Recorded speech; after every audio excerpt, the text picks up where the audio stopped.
Hoje nosso entrevistado é Havero Merson, que é músico há mais de 27 anos, já passou por diversas bandas e vai compartilhar um pouco da sua experiência e trajetória conosco. Mas antes de bater esse papo com esse grande profissional da música, não podemos deixar de agradecer à Secretaria de Cultura do Estado do Espírito Santo, através da Lei Aldir Blanc, e ao Ministério do Turismo, que possibilitaram a gravação do podcast Por Trás dos Palcos. Estamos aqui nos estúdios da 028 Produtora para falar com ele, Havero Merson. Satisfação, Ravim, estar com você. Seja bem-vindo. Seja bem-vindo, Ravim. Obrigado, Thiago. Obrigado, Lucas. E vamos que vamos. Vamos que tem bastante papo aí hoje. A gente já está aqui mais de meia hora conversando, né? Muito assunto. Se a gente não para, o rapaz, né? Fazendo um esquenta. Ravim, conta pra gente com que idade, como que foi quando você começou, quando você descobriu que queria ser músico? Então, cara, isso aí acho que foi meio que inevitável, né? Porque minha família toda é de músico, né? Eu cresci vendo meu pai tocar, vendo meus primos todos tocar. Meus primos eram músicos de banda de axé, que na época era muito... Acho que era o forte, né, no Brasil aí. E meu pai tinha uma banda baile, né? O pai tocava nessas festas de baile tudo aí, rodava e tal. E além disso fazia barzinhos também. Saudoso Jorge. Saudoso Jorge. Jorge. Era compositor de samba enredo, né? Cantava em escola de samba. E... Meu pai, por exemplo, lembra, tinha na nossa época, teve aquele prêmio TIM, né, aquelas coisas assim, né, de festival, né? Uhum. E meu pai, ele ganhou daquele prêmio MPB Shell da Rede Globo, né, que tinha, era a Shell, né, que patrocinava, não lembro direito, né? E ele ganhou na época com uma música chamada Trânsito, então veio de família, cara. Minha tia tocava sanfona, minha prima tocava cavaquinho na escola de São Padre Miguel, então a família toda assim. Veio de família mesmo. E aí foi inevitável. Já pequenininho, meu pai tocando violão assim, em festa de família, e eu ficava batucando no violão e fazendo uma percussãozinha. E foi indo, até que maiorzinho, com uns 8 aninhos, assim, quando ele fazia show por perto, ele me levava. Aí o percussionista tinha uma percussão grande, né? Aí me botava no bongozinho ali eu ficava dando uns tapinhos ali, e já foi dali pra frente. Eu ia até te perguntar, então, qual foi a diferença do começar o contato com a música e a experiência com o palco. Mas você já começou no palco já, então, Já comecei, né? No palco. Diferente, né? Diferente. E tá até hoje, né? Até hoje. E você começou tocando, você falou bongo, né? Foi mais na percussão, depois foi pro violão, foi isso? Vamos botar assim, brincando foi mais com percussão, né? Mas, assim, tocando mesmo, saindo pra tocar, foi violão, guitarra. O baixo veio bem depois. E depois se descobriu no baixo, né? Na verdade, assim, eu comecei com o violão e a guitarra, mas não tem aquela coisa que parece que não encaixa. Por mais que eu tirasse as músicas, por mais que me dedicava, estudava muito, ficava 6 horas, às vezes, por dia estudando violão, guitarra e tudo, mas as portas foram abrir mesmo quando eu virei baixista, cara. Acho que era o que eu tinha que ser mesmo. Até porque também na região a gente... Qualquer lugar, na verdade, violão, guitarra, é o primeiro instrumento que quase todo mundo toca, que quase todo mundo aprende. Agora um baixo, são poucas pessoas que tocam. Quando tem uma pessoa leiga assistindo um show, ele fala assim... Que guitarra é aquela que tem uma corda mais grossa? Que é tem menos corda, né? Que tem 4 cordas só, às vezes, né? Baixo 4 cordas. Então, nem todo mundo conhece um baixo. Rapaz, me lembrou uma história aqui. Uma vez eu fui tocar na igreja, né, cara? Contrabaixo. Tinha, assim, já era paralelo à banda de reggae que eu tocava. E aí eu fui tocar na igreja. Aí levei o baixo e tal. E foi a primeira vez que tinha um baixo, né, na igreja, né? Aí um monte de gente no final, cara, que instrumento legal esse que você tocou, que não sei o quê, porque não tinha uma bateria, né? Era só um violão e um teclado, e o baixo acabou dando o ritmo do negócio, né? A pessoa ficou tudo curioso. Ela dá aquela engordada. Deu uma engordada, som, né? E um som mais percussivo, né? Aí um monte de gente ficou curioso, querendo saber que instrumento é esse. E tem muita gente que nem percebe o som do baixo no show. Sim. Mas ele é essencial, né? Essencial. Se você tirar ele, você sente na hora, mas quando ele tá tocando ali, você não percebe. Eu até brinco tanto que tem duas maneiras das pessoas que não conhecem o som do contrabaixo descobrir o baixo, né? Quando você erra, que todo mundo fala assim, erraram lá, porque é grotesco o erro, né? Porque é um instrumento grave. E quando você para de tocar, de repente deu um problema num cabo, alguma coisa assim, você para de tocar, faz aquele buraco na música e todo mundo percebe. A música pede aquela pressão pede que ela tem no corpo dela, né? Pode ir. E Ravim, fala pra gente qual empresa que você trabalha, né? Quais músicos você atende, quais bandas? Então, acho que foi de 2015 para cá. Vou tentar não entrar numa outra parte pra gente falar depois, mas de 2015 para cá, quando eu tinha dado um tempo, né, de tocar. Aí quando eu resolvi tocar, na época ainda tinha esse negócio, a maioria das bandas eram com seus músicos fixos, né? E aí quando eu voltei a tocar, meio que tava sem espaço, né? E aí eu fiz um show, até aqui mesmo na cidade. Aí eu toquei, aí o cara, né, virou um cantor que tava no dia lá assistindo, ele não tava trabalhando. Aí falou, pai, você voltou a tocar? Eu falei, voltei. Ele, cara, tem um show semana que vem, dá pra você tocar comigo? Eu falei, dá, ué, e tal. Aí no outro dia eu falei, mano, mas quem que é a banda? Ele falou assim, cara, não tem ninguém não. Eu falei, se você quiser eu levo uma galera. E aí nessa ideia de levar uma galera, levei pra ele. Aí um outro cara me ligou, eu fui e falei, mano, você não precisa de banda? Não, preciso. Aí meio que deu um estalo, pô, eu posso começar a oferecer, terceirizar isso aí, né? E aí a gente formou essa empresa aí, a For Songs, que é a banda que eu trabalho, que é a empresa que a gente trabalha, que está desde 2015 no mercado aí. Que é uma banda de apoio, que foi uma das coisas que fez, assim, a gente pensar, vamos chamar o Ravim, porque ele tem uma experiência diferente como músico. Ele não é só um músico que chega ali no palco, toca com a banda fixa e pronto.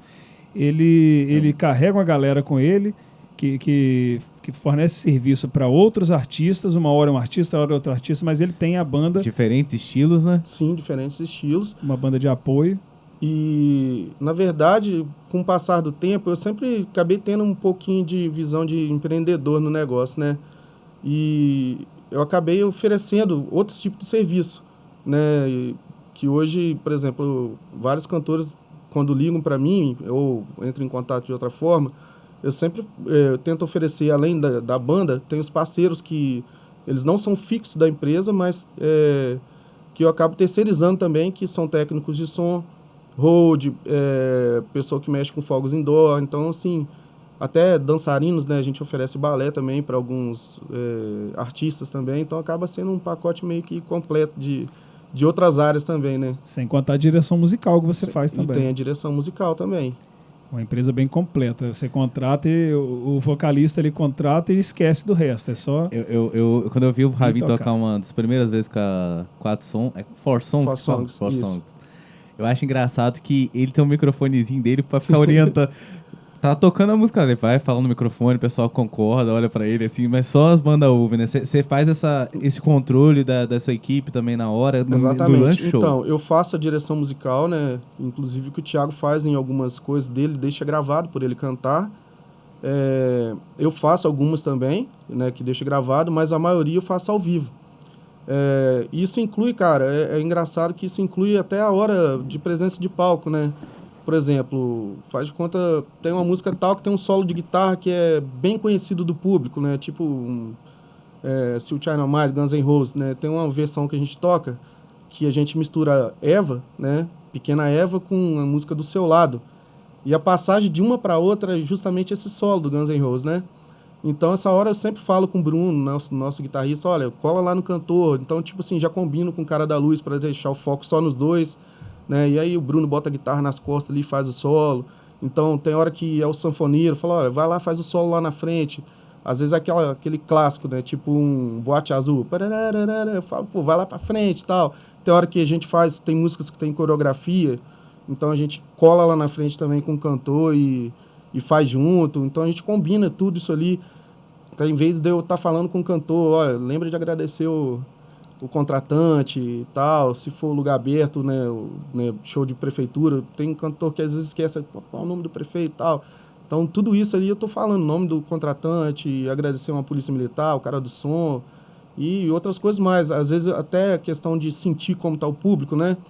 Porque às vezes tá aquele bloquinho meio dor de cotovelo ali, você vê que o público tá querendo ir para cima, então até isso eu falo, mano, vamos para aquele bloco mais animado, então, e sem falar a parte da arranjo, ó, vai vir uma virada de bateria, tem um solo de guitarra, olha a contagem aí, então eu sempre tô falando ali, o pessoal às vezes vê ali, né, o microfone ali eu falando, ninguém tá sabendo o que tá rolando, mas são coisas assim, motivação também, parabenizo, pô, ficou massa, parabéns e tal, né, Show rolando e tá ali falando, isso aí, galera, ficou falando. massa virada aí. Às vezes né, fala um pouquinho de palavrão, né? Porra, foi foda, mano, né? Dá aquela incentivada legal ali, então é mais ou menos isso que o microfone fica ali. O nome é Four Sons, né? Isso. Você tem 4, com você 4, ou se precisar você consegue outro tipo de... A base são 4 músicos, mas, por exemplo, a gente já atendeu o Naldo Barretos, por exemplo, que veio na cabeça aqui.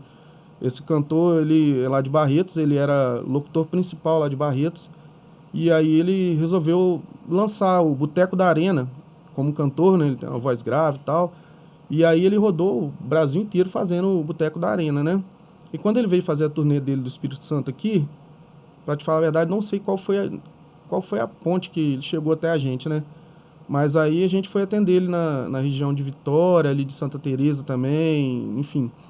E aí, para ele, por exemplo, não, olha, eu quero um tecladista também, quero um percussionista, aí a gente terceiriza, mas fixo na empresa mesmo, somos 4 músicos.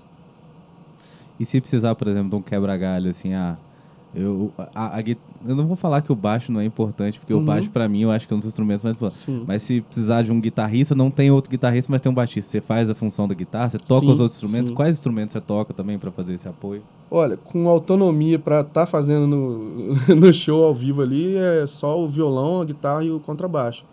Mas arranho outras coisas, né, até para poder fazer as coisas em casa, as produções, os VS e tal. Mas com autonomia para estar tocando mesmo, só o violão, a guitarra e o contrabaixo. Tem algum instrumento que você achou que foi mais difícil de aprender dos que você toca? Cara, mais difícil? Thiago, acho que não. Acho que todos os instrumentos têm bastante dificuldade no início ali. Questão de coordenação motora. Mas, assim, para dizer... Acho que a sanfona, cara, o acordeon, acho que para mim é um trem mais de doido ali, porque praticamente você tem que fazer 2 coisas ao mesmo tempo. A parte do baixo e a parte do teclado. E ainda mexeu folha ali, E né? ainda tem a divisão ali de folha ali, né? Então, assim, eu acho que é um instrumento que eu não arrisco, né? Tanto nas produções eu sempre peço ou para o nosso sanfoneiro, o Jefferson, fazer, ou para o sanfoneiro do Alemão, que é até de alegre também, o bebê do acordeon. Aí, geralmente, nas produções eu peço eles para fazerem para mim, né? Até tentei aprender. Mas arranha um pouquinho. Não, arranha. Dá para arranhar alguma coisinha assim, mais simples, um shotzinho. Tem algum evento, alguma coisa assim? Você é um cara que tá pra todo lado, né? Como você é uma banda de apoio, você pode tocar aqui em Alegre, você pode tocar lá em Minas, você pode tocar lá em Vitória, pra onde for. Algum desses eventos que você foi te marcou positivo, negativamente? Qual que seria, assim? Bom, positivamente eu acho que eu gosto muito de tocar em Alegre, né? Por mais que eu rode vários lugares, várias cidades, se eu não me engano, o último ano, né, antes da pandemia, acho que a gente rodou, 90 cidades, mais ou menos isso aí, uma média de 90 cidades, atendendo vários cantores, mas o evento, assim, que eu toquei, que mais marcou, acho que foi o Festival de Alegre.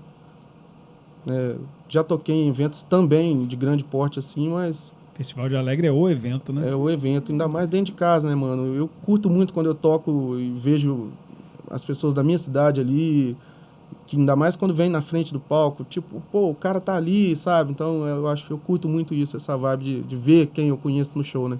É o combustível, e ser valorizado fora da nossa cidade é fácil. Sim. Agora, ser valorizado dentro da própria cidade, as pessoas entenderem que você... Né, o Ravin, que elas veem todo dia ele passando pela rua, Sim. que ele é um artista profissional, que ele desempenha esse trabalho de forma profissional e a pessoa está lá dando valor, quando a gente vê isso é muito satisfatório. Você, né, Thiago, pegou também um pouco dessa parte, né? Acho que eu vou até mudar um pouquinho, fugir um pouquinho do assunto aqui. Fica à vontade. Mas a gente passa, assim, por uns preconceitos no início, né? Hoje em dia, nem tanto. Hoje em dia, você pega aí um menino de 18 anos, né, que ele fala assim, eu não vou querer fazer uma faculdade, não, quero ser músico, né? E tem, às vezes, o apoio da família, tanto para cantar quanto para tocar. E quando eu resolvi tocar, né, que era bem cedo, né, então, assim, sempre ouvia de algumas pessoas que nem sabiam quanto que eu ganhava, né, como que eu me sustentava, se era dinheiro meu, se era pai e mãe que estavam me dando. né? Mas sempre falava assim, mas você só trabalha com música, né? Sempre tem aquela pergunta, né? Isso que eu ia Tipo falar assim, agora. cara, mas isso dá dinheiro, cara, né? Então, pô, por que que você não faz isso? Por que que você não, né? Então, assim, passei muito essas coisas no começo, que hoje eu vejo que não tem tanto, né? Acho que a sociedade encara diferente.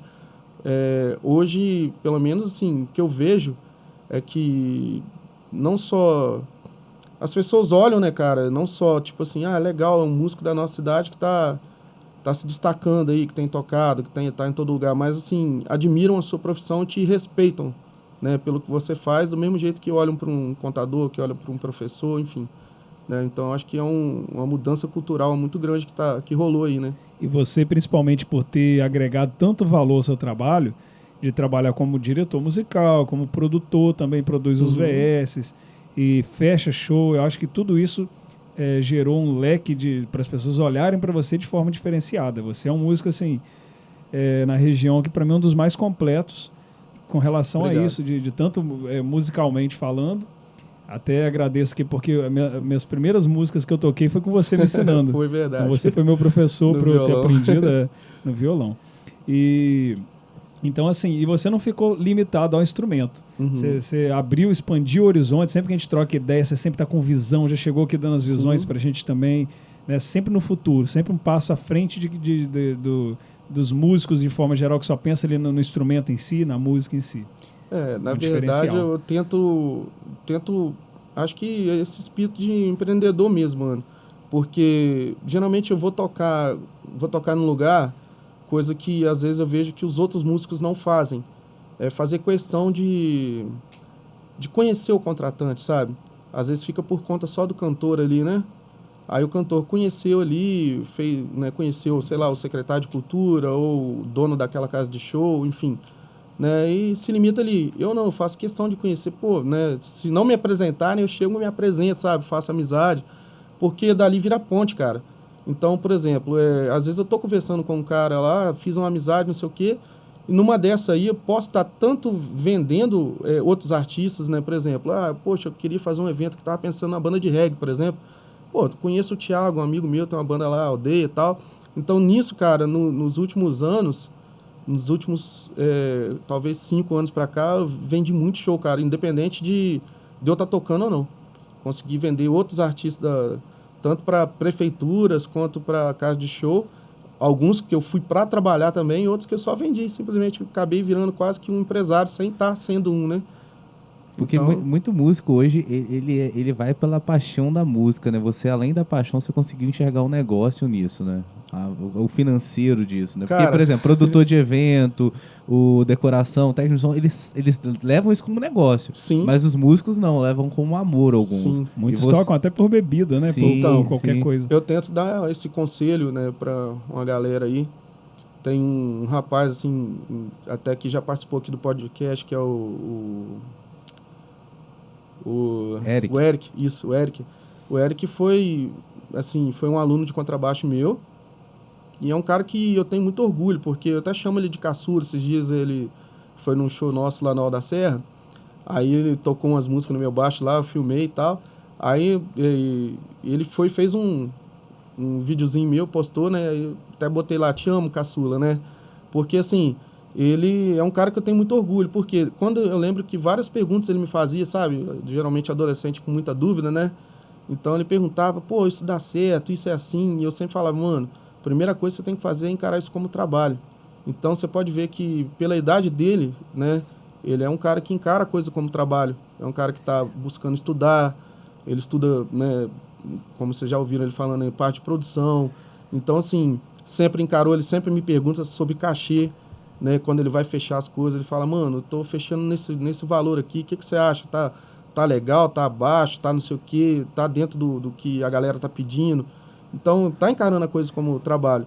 E eu comecei a encarar isso como trabalho porque eu lembro que uma vez, até assim, meu pai tava com muito problema de saúde, sabe? E acabou que a parte financeira não estava ajudando muito, né? E aí eu lembro que eu fiz um showzinho, cara, e assim, na época o salário mínimo era uns 500 e poucos reais, né? E aí eu toquei, cara, já passei na feira. Vocês lembram que em Alegre tinha uma feira dia de sábado, né, de madrugada? Passei na feira, não tinha carro, não tinha nada na época, e juntei uma sacolada de trem, mano, vim quase morrendo, né, carregando aquele monte de coisa, trouxe até frango caipira, aqueles monte de coisa. Cheguei em casa, botei tudo na mesa, assim, e meu pai acordava super cedo. Meu pai acordou, né, comigo com aquele monte de coisa. Ele, o que é isso? Eu falei, né, passei na feira e comprei e tal, e com um olhão cheio de lágrimas, assim, falou, poxa, eu não precisava disso, não. É forte falar disso, né, mano? É. Aí ele falou, aí me abraçou e falou, não, mano, tô criando um homem aqui. Aí aquele estalo ali foi a hora que eu falei, não, isso tem que ser profissão. Então tinha vez de tocar, e às vezes o pessoal fala assim, a gente tá só mostrando o trabalho, que não sei o quê, e tal, mas paga pelo menos o baixista, senão o pai dele não deixa tocar, porque eu usava isso como desculpa. Eu falava assim, olha, se meu pai só deixa tocar se eu for para casa com dinheiro. Então, já botava isso aí. Então, as meninas às vezes tocavam porque para eles era curtir, para pegar menininha, para beber, e eu era para trabalho. Então, desde pequeno era assim, eu usava isso como desculpa. Não, meu pai só deixa isso e eu ganhar um dinheiro. Então, virou isso aí desde pequeno, já foi como profissão mesmo, como trabalho. Até porque eu via minha família, né, meus primos todos vivendo de música e eu queria aquilo. Chegava a ligar para algumas pessoas, Paçuca, por exemplo, né, que é um dos baixistas mais conhecidos aqui do nosso estado. Uma vez eu liguei para ele perguntando, igual o Eric fez comigo, né? Perguntando se dava para viver de música. E ele, não, mano, eu sustento meus filhos assim, eu comprei carro assim, que não sei o quê. Então, assim, aí eu falei, não, então eu vou encarar desse jeito e vai dar certo. E foi. E é legal falar do Eric, que eu vou falar um pouco dele, que ele é um moleque novo, 21 anos, sim, né, cara? Sim. E a gente conversando aqui, a gente vê no olho dele que ele não leva momento algum como diversão, ele vai focado na produção. Porque a gente vê muito artista, assim, no início indo, querendo curtir, depois a festa, bebendo. Cara, quando o cara já tá profissionalizado nisso, igual você, você chega, quer tocar e ir embora. Acabou o evento, é um serviço. Chegou. Sim. Você não quer ir lá pra frente beber, cara, não, você quer descansar, acabou. E eu acho legal nele que com 21 anos de idade ele já tá fazendo isso, cara. Com 21 anos de idade eu ia com esse pensamento já de curtir um pouquinho, depois que eu fui perdendo. É natural da idade, né? Se a gente for olhar, né, galera mais nova realmente quer ir ali, quer conhecer uma menina, quer... Os outros amigos estão tudo bebendo ali, a turminha, então... E o cara às vezes vê aquilo ali, assim, vê muita coisa na internet ali, e o cara pensa assim, que a vida é só aquilo ali, né? E quando a pessoa vai dar um estalo, tipo assim, porra, já tenho 30 anos e não ganhei nada com música, e quer culpar a profissão, quer culpar a música, quer, não deu certo, eu não conquistei, eu não fiz nada, eu vou trocar de profissão. Aí vai trabalhar numa loja de ganhar R$1.200, muito menos que ele ganharia com música, achando que é a música que dá errado e não as escolhas que ele fez, né? Então eu tento sempre passar isso pra galera mais nova também, e o Eric é um dos exemplos do que me ouviram, assim como eu ouvi o Paçuca, né? Sempre tem um mentor ali, alguém sempre que... tem. E o cara tem que querer descobrir as coisas, perguntar. Sim. Eu assisti um vídeo esses dias no YouTube do Novo Artista. É um canal no YouTube que eles dão vários toques assim sobre isso, né? E aí eles falando sobre o músico, ele achar que... O músico querer pedir para um músico iniciante, principalmente. Ele pedir para o camarim dele bebida, aquele monte de coisa, e chegar bêbado e tocar bêbado, e já sair dali bebendo. E ele falando que eles produziram grandes artistas, participaram de grandes eventos, né, com artistas de rock internacional, grandes nomes do rock internacional. E eles viram que no camarim, eles contando que uma banda uma vez só que pediu bebida alcoólica. Que a maioria desses roqueiros internacionais, às vezes nem pedem bebida alcoólica no camarim, por quê? Pede só comida natural, coisa leve, porque ele está ali entendendo aquilo como um trabalho e ele precisa estar bem para poder trabalhar, precisa estar leve. E ao contrário do que a gente vê, muito artista iniciante chapando antes, porque, ou por timidez, porque tem que beber muito para ficar solto, ou porque quer levar aquilo como brincadeira. Tem amigos meus que se não beber, não perde essa timidez aí, não. Mas rola muito, cara, porque às vezes a pessoa tem o talento mesmo ali, se não beber, ele vai conseguir tocar só paradinho e às vezes para ele se soltar um pouco mais.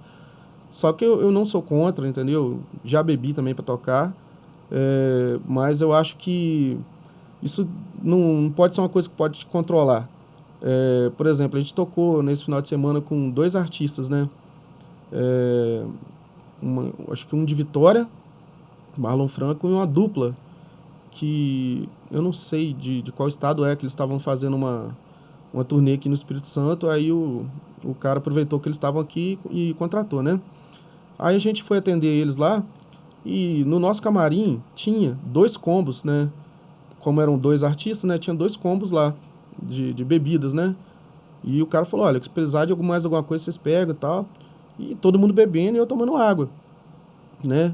Aí quando começou o show, e eu tava lá na frente, eu dançava, eu colava com os artistas, eu animava, eu pulava e tal, não sei o quê. Tinha hora que juntava todo mundo lá perto do batera, não sei o quê. Aí no intervalo de um show pro outro, o cara chegou perto de mim, rapaz, que você tem? Eu falei, como assim, mano? Ele falou, rapaz, você toca numa disposição que não sei o que e tal, e você vai fazer outro show agora e você só tomou água. Eu falei, só tomei água. Não, mano, você fez alguma coisa? Eu falei, não fiz nada não, só tomei água mesmo. Mas é por quê? Primeiro, porque eu curto o que eu tô fazendo, e eu acho que quando você se prepara para coisa, acho que não precisa de uma outra coisa para te motivar, sabe? Você já está preparado para estar ali. Você estudou o repertório, você se preparou musicalmente. Então, é só chegar ali e se divertir. Eu acho que não é só encarar como um trabalho. Então, se eu tiver que dançar, pular, fazer qualquer coisa ali, não é porque é bebida, é porque eu estou curtindo mesmo o que eu estou fazendo, né? E você que é um cara que está aí há 27 anos já na música, o que a música representa na sua vida, Ravi? Tudo, cara. Para resumir tudo, eu acho que a música para mim é terapia, a música para mim é trabalho, a música para mim é oportunidade de tirar, de ajudar pessoas financeiramente, porque hoje com a gente trabalha um monte, diretamente são 4 famílias, né? Mas tem outras pessoas também que a gente terceiriza trabalho, então a música é oportunidade de trabalho para mim, para outras pessoas. A música tira pessoas de... Igual tem um amigo nosso que hoje ele não trabalha mais com a gente, mas o cara, ele usava drogas, ele roubava, ele foi, sabe, teve aquela adolescência louca, né? E depois que ele começou a tocar, o cara ficou tão focado, e o cara foi até para os Estados Unidos da música, o cara, sabe, cresceu, toca com artistas nacionais, tudo. Então, acho que a música, para mim, realmente é tudo. Ravim, você falou aí que você vive da música é tudo, mas quando eu te conheci, assim, não pessoalmente, mas eu via você nos palcos aqui em Alegre, foi até no show da, acho que Michele Freire. Sim. Aí eu fui perguntar de você, e teve uma época que eles falaram que você parou de tocar profissionalmente. Por causa que você entrou na igreja. Esse foi o que rolou. O que aconteceu naquela época? Por que você parou de tocar um tempo aí? Rapaz, acho que a primeira coisa, acho que foi a época mais burra da minha vida. Não a parte da igreja, né? Porque eu sou um cara que tem bastante fé, acredito em Deus e tal. E não vivo sem. Até hoje eu vou à igreja e tal. Só que, assim, na época... Pô, doideira ter que falar, né? Mas vamos lá. Mas não foi assim, às vezes as pessoas acham que foi assim, por causa da igreja, não sei o quê. Na verdade, não. Eu namorei uma menina por quase 8 anos, né? A gente chegou a ficar noivo e tudo mais. E na época eu saía de Alegre terça-feira para tocar e voltava às vezes domingo, sabe? Era a época das boas agendas, né? De todo mundo, né? Que acho que a crise no Brasil afetou tudo, né? Afetou a música e tal. Hoje, artista aí que faz por mês aqui no nosso estado, às vezes 4 shows de prefeitura e alguns de casa de show, dá uns 8, 10 shows, né? Antigamente o cara sozinho fazia 20 shows aqui no estado, né? Só o artista ali, né? Por isso que até a gente conseguia atender uma pessoa só, e hoje a gente precisa atender mais, né? Então, na época, o que acontece? Estava atrapalhando aquele relacionamento. E a gente terminou por causa disso. Aí eu tava muito cansado na estrada, mano. Tava meio surtado, sabe? De cismar que a van, o ônibus da banda ia bater, sabe? Tava umas coisas meio assim. Então, eu lembro que uma vez, foi até engraçado, cara. Eu tava dormindo, né? No ônibus e tal. Aí, do nada, quando eu abri o olho numa curva, aí eu vi aquele barrancão assim, né? Eu gritei, ai, meu Deus! Tipo assim, achei... Tava tão paranoico aquilo que eu vi aquele barrancão. Eu falei assim, a gente tá batendo, né, mano? Então, assim, aí... acabou que eu tava meio cansado daquilo. Então, assim, eu precisava de desintoxicar. Isso, quase entendeu? Um detox, né? E, foi praticamente isso. E aí, paralelo a isso, como eu sempre toquei, igual eu tinha falado no início aqui, né, com vocês antes da gente estar gravando aqui, né, que meu pai uma vez, né, puxou minha orelha, questão de chegar atrasado para tocar na igreja e tal. Então, assim, comecei sempre tocando na igreja, sempre tive essa coisa junto ali. Essa época eu fiquei só na igreja, optei por ficar só na igreja, né? Até que aí depois eu tinha parado de trabalhar, né? Tinha perdido o emprego na época.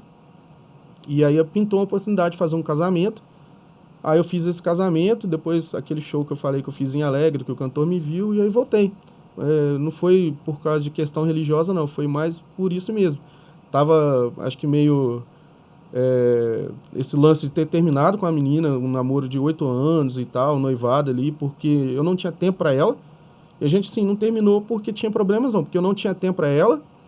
E aí, depois disso, começou com essas coisas de cansaço de estradas, de viajar demais.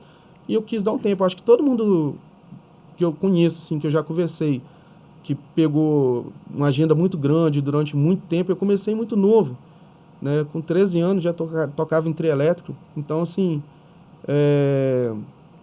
eu queria dar um tempo mesmo e achava que dava para... E acabou que isso fez uma falta do caramba. Por isso que para mim foi a pior Você ficou coisa quanto tempo fora dos palcos? Cara, deixa eu ver, final de... eu fiz o último show, foi até com a Michelle Freire, que você citou aí, em Moema, São Paulo, no final de 2012. Aí eu fiquei em 2013, 14, eu voltei em 2015, mano. Fiquei uns 2 anos e um pouquinho, porque não foi quase no final de 2015 que eu voltei. Mas aí você ficou tocando na igreja, né? Só tocando na igreja, mas assim, como eu tenho esse espírito, sabe, de tocar, de palco, de não sei o quê, acabou que ninguém me segurava dentro da igreja, porque eu acabei... a gente acabou montando uma banda que... Ministério Farol, inclusive o baterista dessa banda agora é o nosso novo baterista, né, que o Lucas saiu, entrou o Thiago. O Thiago ia embora para a Europa, né? Aí acho que eu encontrei ele na hora certa antes dele voltar para lá, porque ele já tinha morado lá e a ideia dele era buscar a família e voltar. E ele diz ele que tava falando, poxa, cara, se eu achasse uma coisa legal por aqui, ia ficar. Então foi a hora certa, né?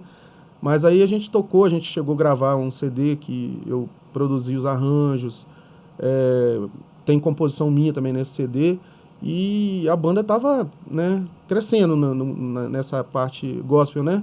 A gente chegou a fazer shows com artista nacional, começou a sair do estado.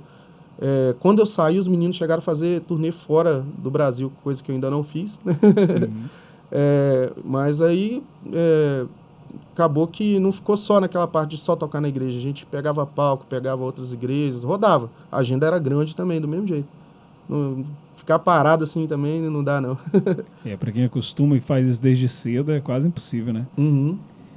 Então a gente entra agora, Ravi, no bloco Curiosidades de Leigo, que a gente vai falar algumas coisas que pode ser curiosidade para quem não conhece, para quem nunca esteve num palco, para quem não é músico.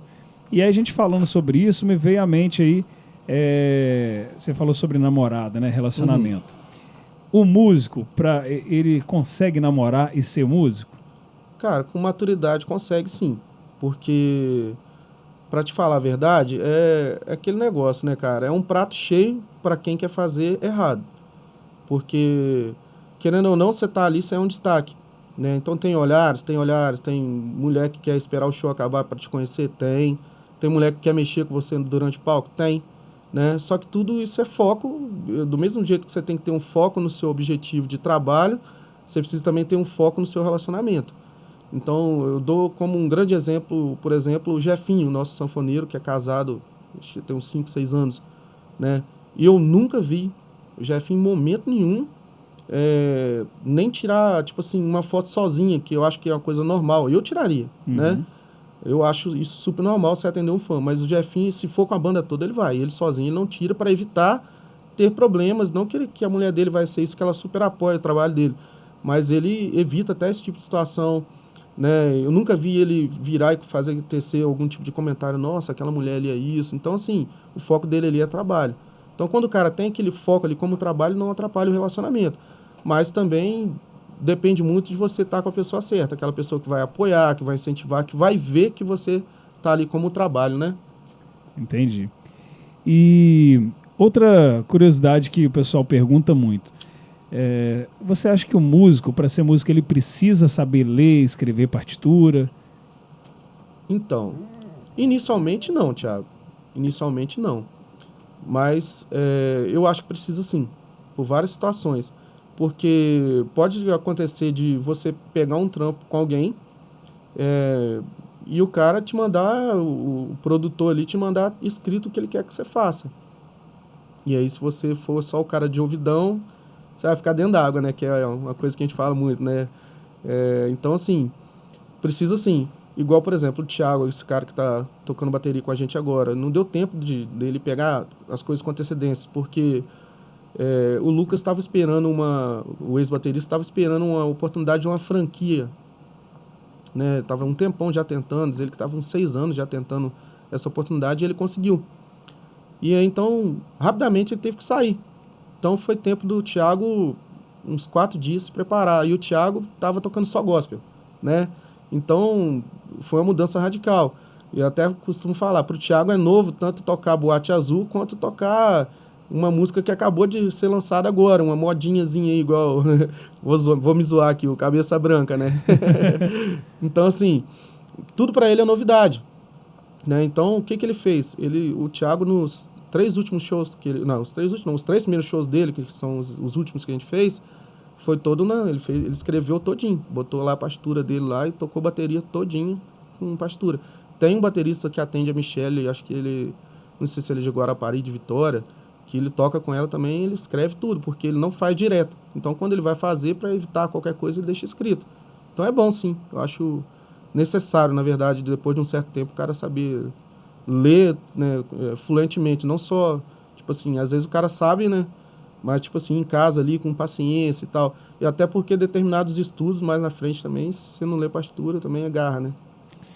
E você começou há muito tempo, né? Então você Uhum. começou na era analógica da música. Hoje a gente está na era digital. E das ferramentas mais utilizadas hoje em dia é o VS.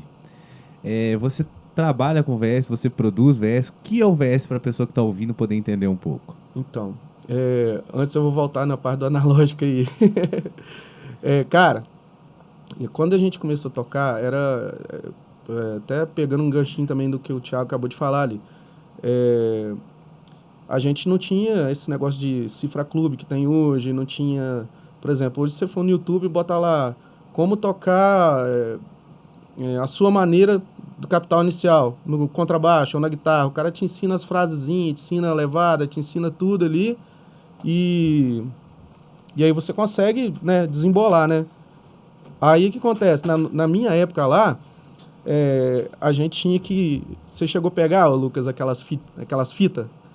Os fita tape? Isso. Cara, eu peguei muito novo, mas assim... não Mas você foi- lembra, né? Lembro, Então, né? a gente Tinha chegou que voltar na caneta, né? Rapaz, então o que a gente tinha que fazer? A gente não tinha como ouvir Não tinha YouTube Premium, não tinha Spotify, não tinha nada disso, né, mano? Às vezes era uma rádio que você tinha que esperar Era a aí música que a gente passar. tinha que fazer. Tinha que botar na rádio e torcer pra na hora de um solo o locutor não querer fazer uma propaganda no meio, né? Porque senão só no outro dia, quando rolasse na programação da rádio de novo, você tá lá esperando pra gravar.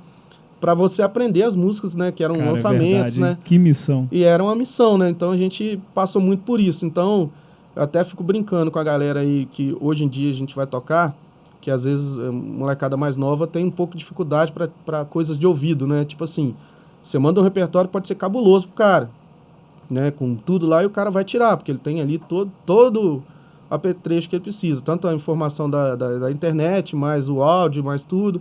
Ele não tem essa dificuldade. Então eles tiram. Mas aí chega na hora, alguém fala assim, cara, me dá aí faz um ré sustenido aí pra mim. E começa a puxar. Aí você vê facão voando pra todo lado, o cara batendo nas traves, porque não chegou a tirar de ouvido, aprender. Muitos vão pro palco sem ter se preparado, estudado um campo harmônico, enfim. Aí acaba batendo na trave aí, que às vezes o cara quer tanto estar no palco que ele não se prepara. Eu acho que o erro da profissão é isso. É não se preparar. Todo mundo estuda para ser um professor, para ser um dentista e tal. E às vezes o músico ele vai primeiro para o palco para depois voltar estudando, né? Quando ele chega lá na frente, que ele vê que ele bateu na trave, ele volta estudando. E sobre a parte do VS, cara, né? Você perguntou se eu faço isso, né? Então, sim. Hoje, com a crise, eu não, falar a verdade, eu não concordo muito, mas é um mal necessário, eu vejo assim. porque eu lembro que era massa quando a gente subia no palco, você olhava pro lado, tinha um tecladista, tinha um trio de metal, o Thiago já pegou isso aí, né? Um cara tocando sax, outro trombone, outro trompete, 2 caras na percussão, né? Aquela percussão gigante, tecladista, às vezes eram 2 tecladistas, né? Ficava um cara só pro violão, outro só pra guitarra, então assim, era massa, tinha uns back vocal, então assim, você viajava, eu já cheguei a viajar com... A banda era maior, né? Era maior. Então, assim, a gente chegava a viajar, cara, com 16 pessoas na equipe, contando com tudo, né? Com road, com técnico, com tudo. E hoje, cara, a minha banda, por exemplo, às vezes a gente consegue atender, às vezes, com uma formação mínima de 4 músicos. Eu não abro mão disso. Na verdade, até dá para diminuir. Mas, então, assim, o que é o VS, né? Que eu acho que você perguntou também. O VS é o seguinte. Eu subo no palco hoje, com contrabaixo, que sou eu, o guitarrista, o sanfoneiro e um baterista.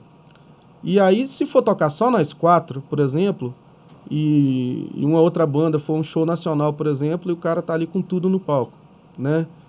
Vai dar uma diferença muito grande, né? Aí, o que a gente faz? A saída para isso foi o seguinte, eu levo os teclados gravados, tem uma música que tem um cavaquinho, eu não vou contratar um cara para tocar um cavaquinho em 3 músicas só, né? Então eu boto aquele cavaquinho gravado, boto a percussão gravada, os back vocals gravados. Desempregou muita gente, né, cara? Que não é por isso que eu não gosto muito do VS.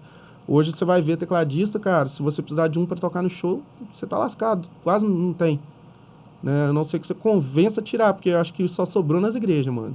Então assim, percussionista, então, você conhece algum de Alegre? Só o Ricardinho. Que tá com a gente. Só o Ricardinho. Entendeu? Tecladista então, a gente traz de Muniz Freire, por exemplo, para tocar com a gente. Giovanni, né? Sim, então tá a coisa mais rara, né? Então, por exemplo, eu acho que em atividade que eu conheço mesmo, o lá da antiga Beijo com Mel, que eu esqueci o nome dele agora, tem um lá de Vitória que atende a Michele e quase todo mundo, né? E o Ricardinho, em atividade aqui que eu conheço, né? Tocando percussão. Então, eu lembrei, o rapaz chama Jesus. Amém. Amém.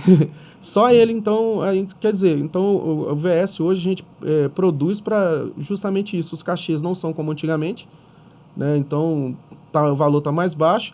O cara não consegue botar lá 8 pessoas num palco, ele consegue botar 4 músicos para poder manter um cachê também que valorize os músicos. Ele leva menos pessoas. Então o VS hoje é para essa finalidade.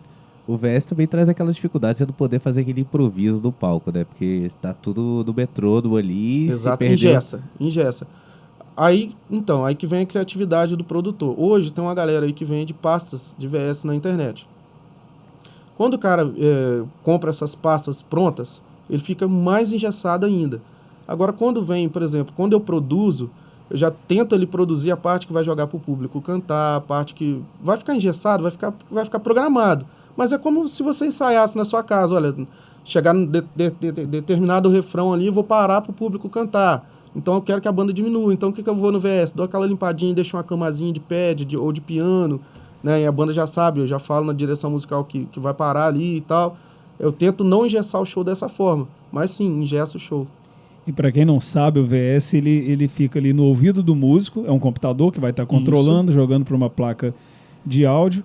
Essa placa de áudio joga para o PA do evento e também joga para o ouvido do músico. No ouvido do músico sai o metrônomo, né, o clique, né, que vai dar um andamento marca o tempo, o andamento da música. O tec-tec ali, que você chega a dormir depois sonhando com aquilo. E tem uma coisa que é legal também, por exemplo, como eu uso o VS tudo multipista aberto, né, às vezes, igual no último show que a gente fez, o nosso guitarrista conseguiu a proeza de estourar as cordas umas 4 vezes, mano. Né? Então, enquanto ele foi trocar as cordas, eu abri a guitarra. Então, ficou saindo pro público, ficou saindo guitarra. E o guitarrista lá trocando corda. Então, tem uma vantagenzinha aí também. E acaba com menos músico você tendo a chance de fazer um show tão bom quanto alguém que tá...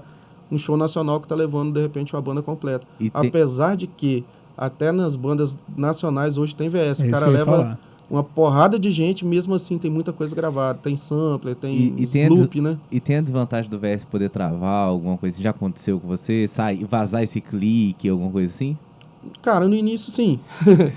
No início, porque ainda tava assim, aprendendo muita coisa. Às vezes acabava direcionando um canal de clique pro lado errado, aí saía no PA, Já aconteceu isso sim, mas bem no início. Hoje não. E questão de travar também no início, porque eu não tinha um notebook bom para isso, né? E aí acabei botando um Pro Tools super pesado lá. Travou, não conhecia o Reaper na época. Aí depois, para melhorar, eu botei o Reaper, que era um pouco mais leve. Hoje eu uso o Pro Tools de novo. Mas aconteceu sim, de travar uma vez e é mó bad, mano. Que aí você tem que fazer a vera toda, e... Não, você consegue parar e fazer a vera ali, recuperar ali o lugar. Só que, pô, imagina, é como se tivesse... Metade da banda sair do palco. Metade da banda sai do palco, dá aquela caída na pressão, né? Não chega com tanta força mais como deveria, né? Eu sempre fui muito resistente ao VS. Quando o Bruninho tocava com a gente, ele dava essa ideia, vamos colocar VS e tal, e eu não, cara, não sei o quê. E depois eu vi que realmente tinha necessidade. Descobri que vários artistas maiores usam VS, bandas internacionais usam muito VS, porque antigamente o cara, antes de existir o VS, vamos dizer assim, ficava um músico lá atrás, muitas vezes escondidinho, não aparecia, ele ficava lá fazendo o serviço base mesmo, ficava lá atrás, outros tecladistas. Que as bandas grandes que tem a formação, eu vendo essa banda aí e tal, com essa formação, mas lá atrás tem uns 3, 4... no show do Capital aqui em Alegre, aqui mesmo, uns 4 ali na frente, ali, né? Tocando os 4 músicos ali. Quando eu olho nos fundos lá, tinha outro guitarrista base lá tocando também, escondidinho lá, fazendo back também. E hoje eu vejo como o Ravin falou muito bem aí, uma forma de você conseguir levar um show melhor para o público sem ter que dispor de um orçamento tão grande que hoje em dia é cada vez mais difícil. Antigamente a gente tinha os showmício, que era aqueles comícios que tinham show. Tinha muito evento na época. Então, hoje em dia a gente vê que isso vai raliando bastante. Então, uma alternativa para o músico se manter ali e levar um show de qualidade para o público foi o VS. E não só as bandas de sertanejo, como é o que mais domina VS, eu acho até porque é o que mais domina o mercado musical de forma geral. Sim, nessa última virada, né? De um tempo para cá, o sertanejo está aí há muitos anos. Mas vejo outras bandas de reggae, de rock, que também já utilizam VS. Hoje, as bandas de pagode principal aqui do estado, né? Pele Morena, Arte Samba, Molecagem, né? A galera toda usa VS, até no pagode, né? Então... É bom que ela também mantém, às vezes no show, mesmo que não tenha nada gravado, vamos supor que não gravou nada, só tá o andamento, só o clique. Só o clique. O próprio clique, ele já deixa a música ficar na pegada que você ensaiou, na pegada que você quer, não adianta demais, não ralenta ela demais. Antigamente tinha muito disso, né? Da galera tá empolgada ali com o show, quando você ia ver a música tava até difícil pro cantor cantar, tão acelerado que o trem tava, né? Exatamente. O clique também ajuda bastante essa questão do andamento. Tem VS até na igreja agora, rapaz. Tem também, né? Tem até na igreja. E o VS também, ele ajuda, eu percebo o seguinte, ele ajuda a não ter aquele intervalo que a banda fica assim, agora, qual música que é? O que a gente vai tocar agora? E aí fica aquele espaço vazio no meio do show que fica bem feio. O VS ele já obriga o baterista, já terminou uma, já entrar na outra e deixa o show bem programado, bem organizadinho. E a possibilidade de colocar, por exemplo, um telão já sincronizado com o que está sendo cantado, colocar uma iluminação também sincronizada com o próprio show. Ele abriu um leque muito grande. Hoje o pessoal usa às vezes até o TP, né, ligado, o próprio Reaper mesmo que a gente falou aí, o programa, né, de rodar VS, dá para você sincronizar o TP junto com o VS ali, né, sai na letra ali para o cantor olhar e tal. É bem bacana também essa parte aí. TP, para quem não sabe, é o teleprompter, né? Isso. Que fica passando a letrinha, colinha. Fica passando a colinha ali pro cantor, para não ter erro. Uma dúvida de leigo aqui. Quando não tem VS e tal, quando é todo mundo na vera, quem que dita o ritmo da música? Porque tem um instrumento base ali que vai ditar a velocidade da música. É o quê? O baixo, o baterista? Normalmente é o baterista. Ele que vai puxar aquela contagem ali, geralmente no chimbal, na baqueta, né? 1, 2, 3, 4. Aí você já sabe que o andamento vai ser aquele ali. Se ele puxar um pouquinho mais rápido, 1, 2, 3, você já sabe que é um pouco mais acelerado. Geralmente é o baterista. E a última perguntinha que eu tenho aqui de leigo é, você acha que... A gente sabe que tem músico que pro palco ele tem uma desenvoltura maravilhosa, mas talvez para gravar ele não é um ótimo músico para gravar em estúdio. Você acha que tem isso mesmo, que influencia, tem diferença do músico de estúdio e o músico de palco? Acho, cara. Acho sim. Por quê? Tem muito músico no palco que... Vamos botar assim, de uma maneira até feia de falar, mas ele é meio que um papagaio. Ele tira aquilo que tem na música original, mas ele não é um bom arranjador, ele não é bom de criatividade. E o músico de estúdio, ele precisa ser criativo, ele precisa criar. Então tem essa diferença aí. Eu acho que não é tanto nem a pegada, acho que a pegada é de boa, né? Quando o cara é bom, ele é profissional, a pegada dele vai ser a mesma. Mas a questão de criação, tem músico que não consegue criar.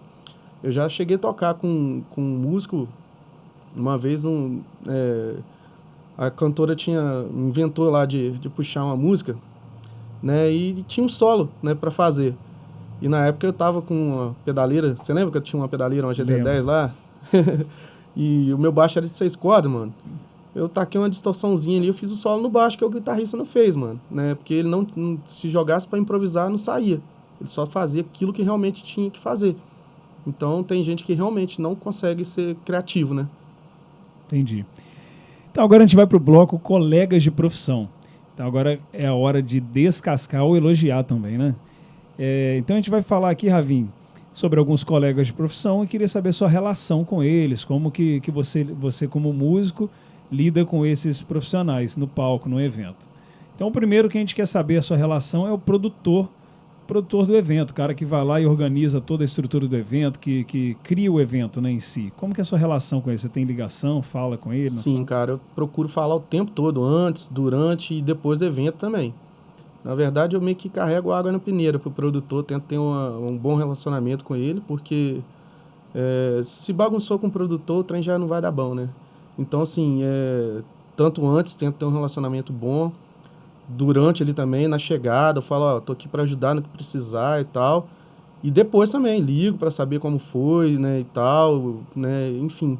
Acho que essa relação aí é a principal. Rola de não receber? Cara, não rolou ainda comigo, não. Porque eu acho que, na verdade, assim, eu acho que eu tenho um faro para essas coisas, né? Acho que quando eu já sei que determinado evento não vai dar bom, eu já começo a conversar com o cara antes e tal, e tento alinhar as coisas para que não dê ruim, né? Então, de, tipo, adiantar alguma coisa ou fazer um contrato, alguma coisa assim, a gente não ficou, pelo menos nessa empresa, né?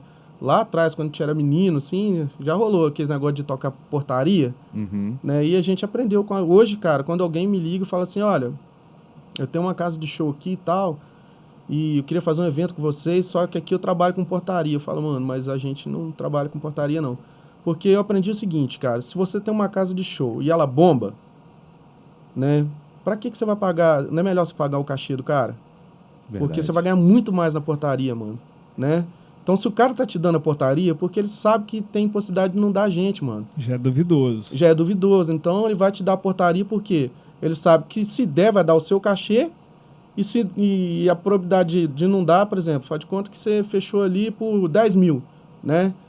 Aí ele fala, vou te dar, seu cachê é 10 mil. Ele fala, vou te dar a portaria. A chance de você tirar uns 2 mil na portaria é grande ou não tirar nada. Se tiver um evento grande também em outro lugar que a galera vai, aí ele já tirou a responsabilidade dele de te pagar, né? São coisas que fogem o alcance do músico. Se você olhar as ele principais festas, Thiago, as principais casas de show, elas não trabalham com portaria. As casas mais importantes, elas não te dão portaria de jeito nenhum. A não ser que você seja um cara, um artista nacional, que aí o cara, pra ele, vai ser melhor te dar portaria, né? Que ele sabe que você vai ter público, o próprio artista sabe que se ele pegar a portaria pra ele, vai ser melhor também. Mas eu já vi artista nacional, por exemplo, meu cachê base é esse aqui, se a gente fechar a portaria. Dendo gente ou não, você vai ter que pagar isso aí aqui. tem a garantia, né, mano? Entendeu? Aí o cara não sai sem garantia, não. Ele, pelo menos 50% ele já deixa garantido ali, que senão dá ruim mesmo. Eu acho que pro músico fazer a portaria é um pouco complexo, porque entra algumas coisas que você falou aí. O músico, ele não sabe como é que tá, por exemplo, é outra cidade. Ele não sabe se tá tendo evento naquele dia. O músico divulgação, se tá não tendo sabe se a divulgação tá rolando. Se a casa tá queimada. Como é que tá a casa. Então ele vai ali na cara e coragem, chega lá, às vezes tem uma decepção. O produtor do evento, ele já tem noção como é que tá o público dele, o público que frequenta aquela casa. Exatamente. Então, realmente, é um jogo que eu acho que, às vezes, quem tem mais tendência de perder é o artista. Nós tocamos numa casa de show aí, recente, só que, assim, né, quando o cara me ligou, né, deu um nome diferente da casa, né, tal. Aí eu comentando com um amigo meu, músico também, ele falou, rapaz, antigamente lá era um prostíbulo. Então a casa é meio queimada, mano. Não sei se eu já liguei pro cara, conversei com o cara, falei, mano, olha, eu esqueci de falar no dia lá, mas a gente trabalha com uma garantia aí e tal, né? Ele não tinha divulgado o evento, não tinha mandado arte, nada pra ele lá, e a gente combinou. E realmente, mano, não deu gente lá, mas ele cumpriu com a parte dele. Entendeu? Mas isso é o que você falou mesmo. Assim, a gente não sabe como é o ambiente lá do cara, se teve divulgação, e nem divulgação direito teve, porque as pessoas que eu conheci da cidade, é uma cidade vizinha nossa aqui, então, assim, as pessoas que eu perguntei, ninguém sabia do evento. E elas que comentaram comigo, ó, mas acho que não vai dar gente lá não, lá é assim, assado. Então, rola isso mesmo. E assim, já que a gente viu que você como produtor de eventos, você nunca teve problema. Mas e o produtor artístico? Você contratar um produtor e não suprir suas necessidades, já teve alguma demanda assim? Não, cara, porque isso é uma parte que, primeiramente, eu peço um currículo, né, mano? Eu sempre vejo com quem que um cara trabalhou. E como, graças a Deus, eu conheço muitos cantores, aí eu sempre pergunto antes, né? Como é que é o trabalho do cara, como é que... Principalmente o comportamento do cara. Porque tem gente, cara, que chega no lugar meio que já queimando, né? Já chega falando alto, já chega falando muito palavrão, sabe? Então, pergunto como é a postura do cara, enfim. Eu sempre peço antes o currículo do cara para saber como é, né? Então, não tive esse tipo de problema também, não. Mesma coisa pro hold, né? Hoje a gente tem um cara que trabalha com a gente fixo de hold, né? Fixo não, né? A gente sempre dá preferência para ele. Mas antes, quando a gente não tinha essa pessoa que trabalhava, sempre era assim, contratava alguém que já trabalha com outra banda, para evitar de levar um cara também que vai chegar lá queimando o nosso filme, né? E é um cara super, super importante pra banda, porque ele já amortece muita coisa que chegaria pra banda, o produtor Sim, artístico já alivia pra sim. vocês, né? E você falou do hold aí, como que é a relação de vocês com o hold? Você como músico, como que vocês se relacionam com o hold? Então, cara, primeira coisa, cara, eu acho que todo profissional tem que ter respeito, né? Independente da função dele no trabalho, né? Até porque sem ele a gente que teria que estar carregando todo o piso, a gente teria que estar pegando. É coisa boba, mas às vezes acabou sua água no palco ali, né? É o cara que vai te salvar, vai arrumar uma água para você. Às vezes você tá ali empolgado, você pisou, você rasgou seu repertório, o cara vai lá e cola outro para você, um fone que tá caindo, o cara tá colocando para você. Então, pra mim, o cara tem toda a importância e ele merece todo o respeito. Então, mano, a relação tem que ser de igual para igual com todo mundo, com todos os funcionários, independente da função, né? Agora a gente vê aqui que o Ravi é um cara de paz, né? Não tem problema com ninguém. Mas o técnico de som, você vai ter alguma crítica pra ele, não vai não? Vou falar. Rapaz, não, só pra falar da paz de paz, assim, eu sou o meio chato da parada, assim, o brabo, na verdade. Porque, assim, ao mesmo tempo que eu tenho toda essa relação de respeito, eu cobro muito, né? Questão de horário, comportamento. Igual às vezes chega no hotel, esse final de semana mesmo, eu brigando com um músico nosso lá que chegando e falando, mano, a gente tá chegando agora, mas tem gente dormindo. Então tem que chegar falando baixo, sabe? Então eu sou o chato, eu sou a mãezona ali da galera, né? Que chega cobrando mesmo. Então, sou realmente cara de paz, mas eu sempre cobro muito. E questão de relacionamento com o técnico.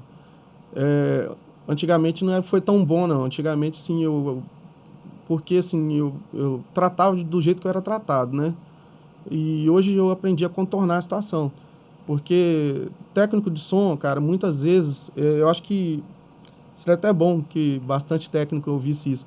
Que a maior diferença que faz, cara, é porque tá todo mundo ali para trabalhar, né? Esses dias mesmo, a gente foi tocar na quinta-feira, né? A gente foi tocar e na hora que nós chegamos lá, cara, o técnico já chegou assim, aloprado, né? Tipo assim, ele achou que ia ser um show acústico e chegou uma banda inteira lá pra tocar, né? Eu até te liguei lá pra ver o lance do carrom e tal. E no final deu certo, a gente tocou normal, né? E ele falou assim, não, eu não vou montar nada aqui não, que não sei o que falaram que era acústico, que não sei o que todo bravão, não sei o que. Aí eu esperei ele falar bastante e tal. Aí cheguei falando, cheguei. Ele chegou, falei, mano, deixa eu te falar, tô aqui pra te ajudar, cara. Do jeito que você falar que vai ficar bom pra você, vai ficar bom pra mim. Você quer que eu te ajude como? Como que você quer? Você quer que fique só um violão e uma voz aí? Vai ficar. Mas vamos fazer dar certo, cara. A gente tá todo mundo aqui mesmo já todo mundo saiu de casa, você saiu, nós saímos. Aí na hora que eu fui falando, fui amaciando ali, ele falou, cara, desculpa, mano. Tô com a minha filha com depressão, tentou se matar, a menina de 15 anos, não sei o quê. Tô acabando descontando em vocês. faz o seguinte, vou pegar tudo lá e vou montar tudo, vocês vão fazer um showzão aqui dentro aqui mesmo, e acabou ligando uma mesona gigante, e botou tudo para todo mundo, fizemos um show. Então, assim, mas eu já peguei muito técnico, cara, que o cara, às vezes, nem todo mundo que tá ali é velho de estrada. Hoje eu sei o que é um direct box, né? Eu sei para que serve a chavinha que tá ali, né? Enfim, eu sei que é pedir um AC, que é uma energia e tal, mas, pô, cara, muita gente é cru ainda no negócio, não sabe e tal. Então eu já vi muito técnico de som dando esporro, cara, porque às vezes o cara toca um hi-hat, o cara não sabia que era o chimbal, sabe? Coisa boba.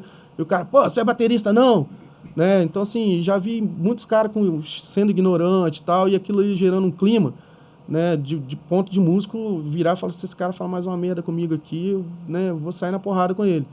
Então, assim, tem um grande exemplo, vou até falar o nome dele, o Rodney, lá ele é de Castelo, ele atende a gente na casa que a gente é fixa, no casarão lá em Venda Nova.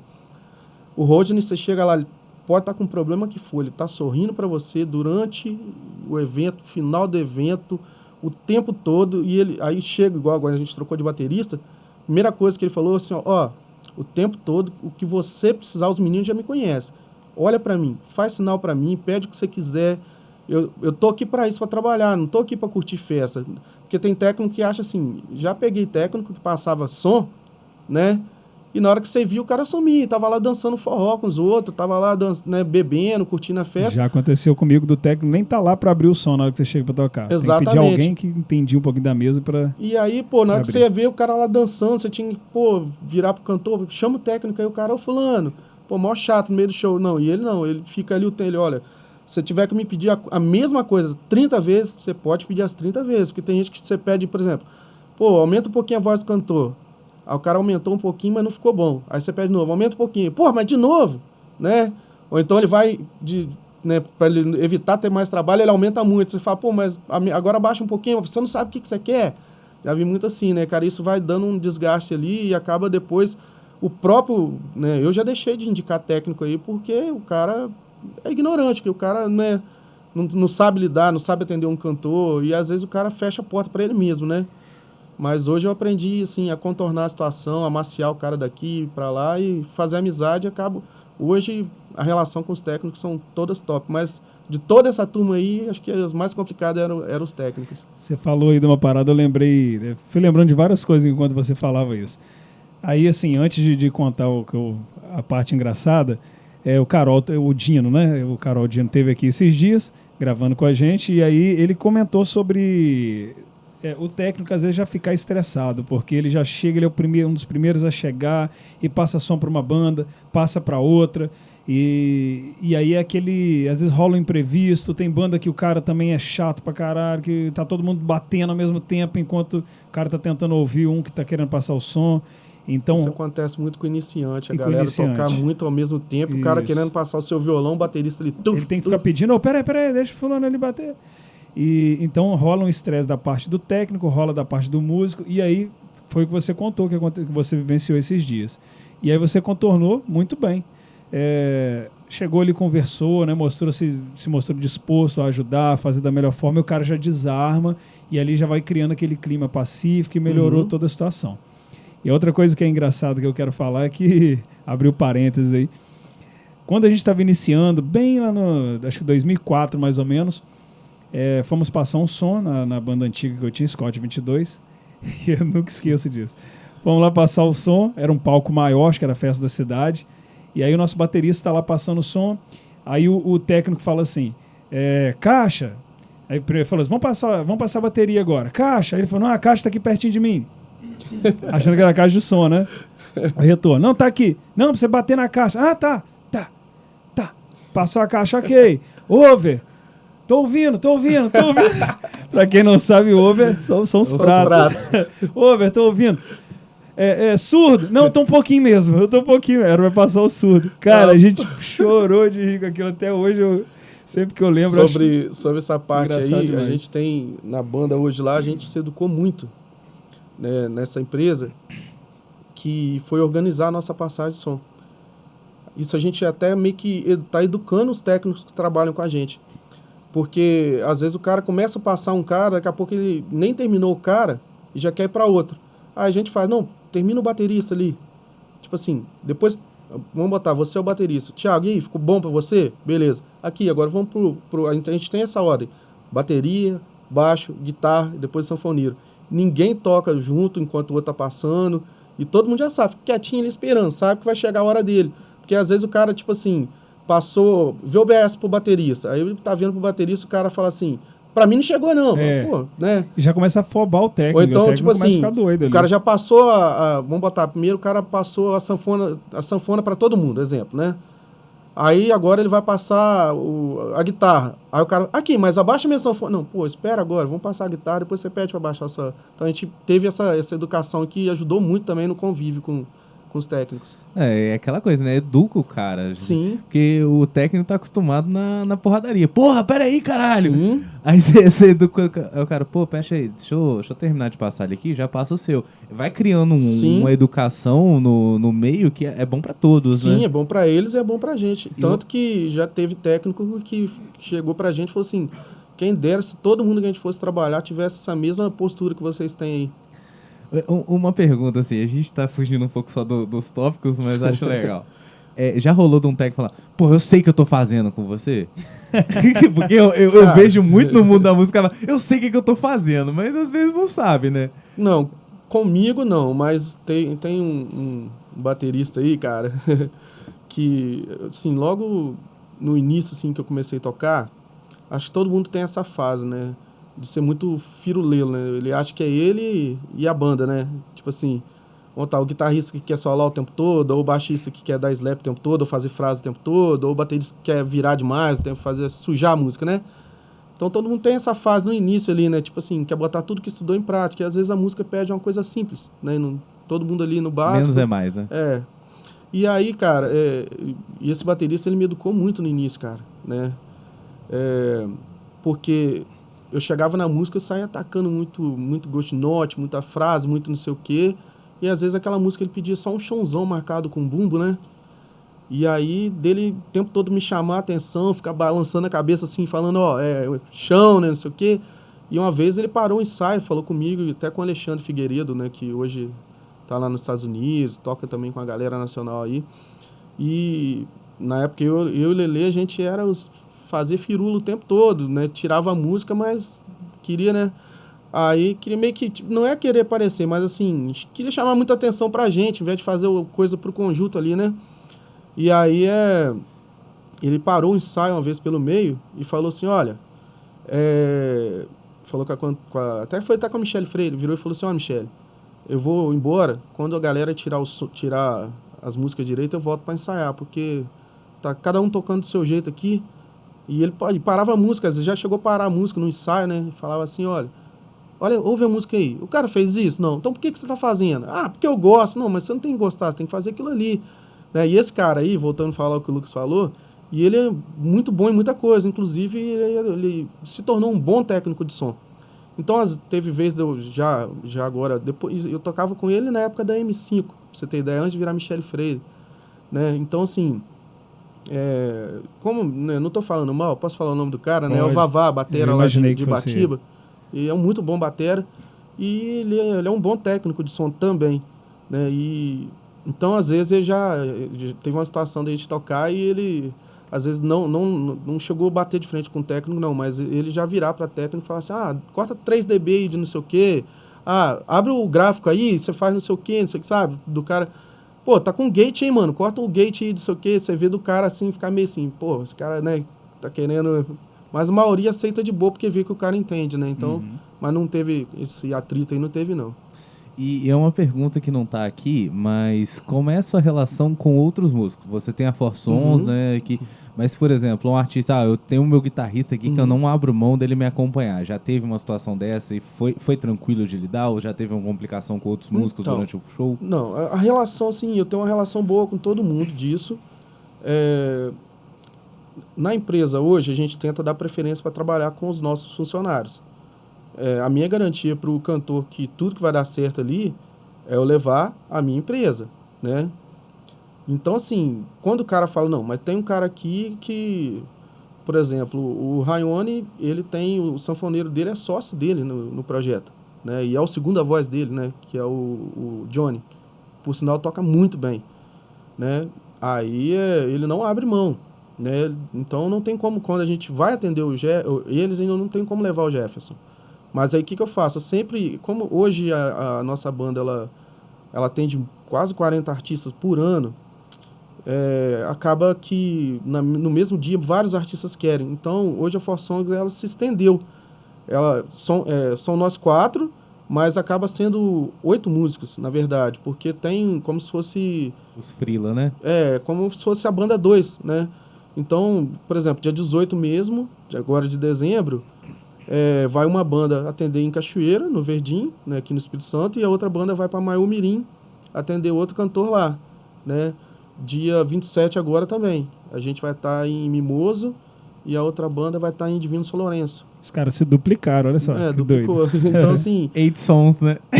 né? Então tá assim. Então a gente consegue, mas a gente respeita quando tem isso aí, mas eu sempre falo, olha, a garantia, porque eu não... Por exemplo, se tem seu músico ali, você fala assim, eu tenho meu guitarrista aqui. Eu vou levar o show sem guitarra, mano, né? Tipo assim, o seu guitarrista vai ter que dar conta, eu não vou levar a guitarra gravada. Então, tipo assim, se ele fizer cagada no show, a responsabilidade é sua que tá levando ele, né? Eu deixo isso bem claro pro cara, mas a preferência é sempre levar a banda toda. Massa. E, Ravinha, a equipe de ornamentação, como que vocês têm contato com o pessoal que chega antes, deixa a estrutura do palco bonita, né? Que faz, às vezes, festa temática. Vocês chegam a ter algum contato, assim, com eles? Nos últimos tempos, sim. Antigamente, não. Mas por que a gente começou a fazer isso? Até para saber um pouco do que vai rolar, até para questão de roupa, cara, né? Pra gente saber o que vai estar rolando na festa, o que vai ser, o que vai ter no palco, o que vai estar de ornamentação ali. A gente tenta combinar um pouco o look da banda de acordo com o que vai estar no palco, tanto questão de ornamentação, como também do tema da festa, né? Eu vi que outro dia vocês tocaram de rosa, foi Outubro Rosa, Foi né? Outubro Rosa. Acho que a gente, se eu não me engano, cara, acho que foi a única banda aqui do estado que fez um show de rosa aí, cara. Eu não vi ainda, não. Aí a gente se propôs a fazer isso, né? Tocar todo mundo de rosa. Teve um show aí que o tema era cabaré, que a gente foi todo mundo vestido assim, inclusive a cantora. Já fomos vestidos de mexicano. Esse último final de semana mesmo, a gente foi todo mundo florido pro show, porque era uma coisa bem, assim, Caribe, né? Então a gente foi bem florido. Então a gente procura saber isso aí e se adaptar. Sacada legal pra quem tá ouvindo aí. Dicas aí, ó. Parece que não, mas a banda se inteirar com a equipe de ornamentação, qual é a temática da festa, faz toda a diferença para não chegar lá num naipe totalmente diferente do que a proposta do evento. Semana passada mesmo, acho que foi... Não, retrasada, a gente tocou em Maiú-Mirim. E a festa o tema da festa era todo mundo de branco, né, mano? Aí, pô, imagina, a gente chega lá todo mundo de preto, tudo colorido, só a gente, cara. E o público de branco, o cantor de branco e a gente tudo colorido. Então a gente tenta se adaptar a isso. Falando de festa branca, tem uma festa que eu toco lá em Viçosa. Tocava, né? Porque pandemia veio aí, a gente não sabe como é que tá a situação. Que é Spring Break. A temática da festa é todo mundo ir de branco, porque eles disponibilizam uns pozinhos pra você poder jogar, então fica manchado. Massa. Aí eu sempre vou de preto. Do contra. Ovelha negra. Eu chego lá, todo mundo olhando estranho pra mim, porque eu vou pra tocar, né? Eu sou a ovelha negra. Aí eu chego de preto lá, o pessoal não entende. E o Lucas já gosta de um preto. Eu só uso preto, né? É o diferente do negócio. E Ravin, e colocador de som, estrutura, porque normalmente vocês vão falar de som, vocês falam com o técnico, mas às vezes o próprio locador, o técnico, o locador você vai precisar para algumas coisas a mais. Vocês têm esse contato com o locador de som, estrutura, e como é que é essa relação com vocês? Sim, então, hoje eu tô meio que acumulando função no projeto, né? A gente não tem uma pessoa específica para isso, eu acabo fazendo tudo isso.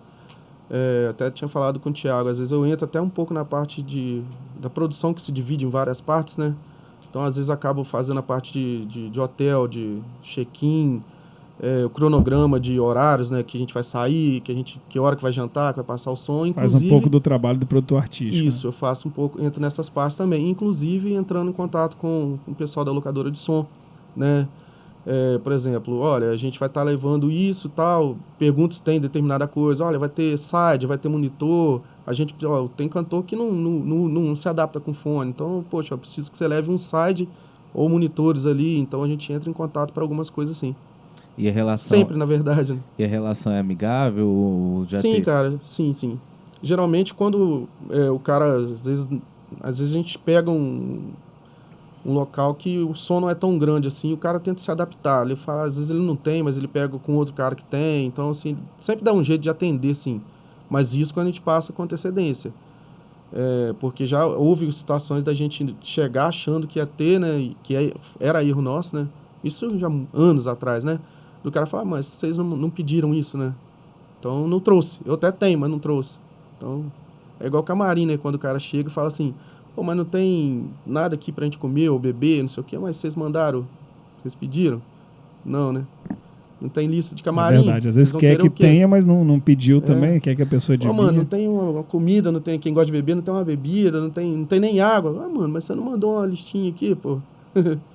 É porque Verdade. se manda, né, tem que cumprir. Se Sim, não manda... se não manda, você vai exigir o quê? Às vezes o músico acha que está subentendido, que ele precisa ter uma água, que ele precisa ter uma comida, uma alimentação, mas às vezes não está subentendido. Merecer não quer dizer que não você quer vai dizer que o ter, né? cara Você vai- vai ter que pedir, né? Você tem Exatamente, que tem que ser tudo falar o que conversado. você precisa.